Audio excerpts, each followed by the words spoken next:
বকখালির উদ্দেশ্যে। খুব সুন্দর রাস্তা, চারিদিকে সুন্দর কৃষ্ণচূড়া গাছের সুন্দর গাছের যে ইয়েগুলো দেখা যাচ্ছে চারিদিকে রাস্তার দুপাশ ধরে।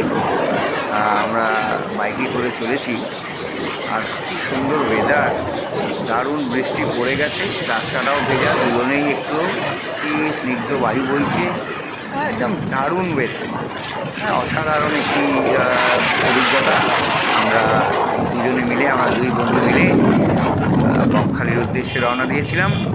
তো আমরা সেই রাস্তার কিছুটা ছবি তুলে আপনাদের সঙ্গে একটু শেয়ার করছি।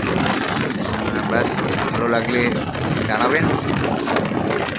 আমার ভীষণ ভালো লেগেছে। তারপর রাস্তাটা এত সুন্দর হয়ে গেছে এখন, রাস্তা দুর্দান্ত সুন্দর, হাওয়া বইছে, আর চারিদিকে কৃষ্ণচূড়ার গাছ, কৃষ্ণচূড়ার বন যাকে বলে। মাঝে মধ্যেই দেখা যাচ্ছে গাছগুলো লাল হয়ে আছে, কোনো গাছ হলুদ হয়ে আছে ফুলে। অসাধারণ অসাধারণ অসাধারণ দৃশ্য, দারুণ। সঙ্গে থাকুন, আরও সুন্দর সুন্দর ছবি বা ভিডিও আমরা দিতে থাকবো। Thank you.